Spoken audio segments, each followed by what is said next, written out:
Sige. Sige. Kasi ano, si Kuya Benji mo. Sige. Si Kuya mo.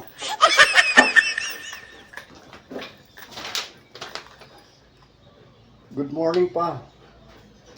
Pumasok na po ako. Sorry kung hindi ko kayo naantay. May exam kasi kami ngayon. Maaga kang pinapapasok. Pumasok na si Kuya mo, Angel. Kumain na po kayo pa. Pinaghanda ko na kayo ng pagkain para Sana pahinga all. agad kayo. Love you, Papa. Angel, pumasok na si si Kuya Junjun mo. Tama-tama ng gutom ako. Ano ito mong pagkain handa ni Papa mo?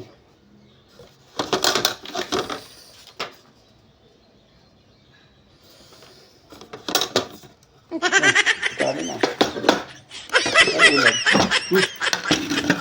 Sarap ng ulam Sus. Sarap to. Sus ang ulam. Ang laki naman ito. Ano ba to? Ang laki. Oh.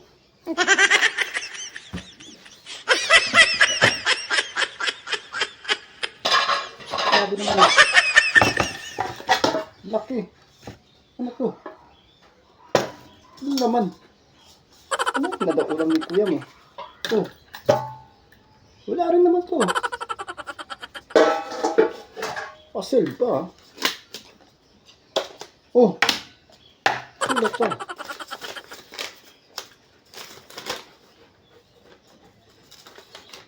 Basahin niyo po muna yung letter bago niyo buksan. I love you, Papa. Huwag po kayo papalipas ng gutom. Tinirahan ko kayo ng ulam. Special po. Yan pa. Kaya pinakaingat-ingatan ko. Yan ba kakainin ni Angel? Nagmamahal, Junjun. Bibi Angel, oh. Sabi kuya mo, baka kainin mo rin ulam. Kaya ito, tinago-tago niya. Ano kaya ulam na to? Ilagyan pa. No. Nakasil. Oh! Ano nyo? Pinaulan ko ngayon makapantay. Akala ko naman na pa. Bagay. Salamat sa rin Junjun at tagabala ka pa. Ulam niya kagabi. Hindi niya kinain para sa akin.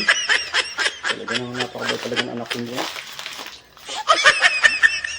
Para sa kanya yun eh.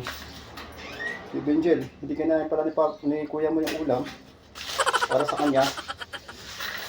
Kuya mo talaga, naalala pa ako sa kanya. Oh my God! Kaya bibili natin si kuya mo ng pagkain. Kahit po tayo makapantay. Yan yung ulam na bigay sa akin. Sige po. Palayan po tayo. Maraming salamat po sa pagkain na pinagkaloob sa atin ng mga kapal. Thank you po. Sarap po nito. Sarap.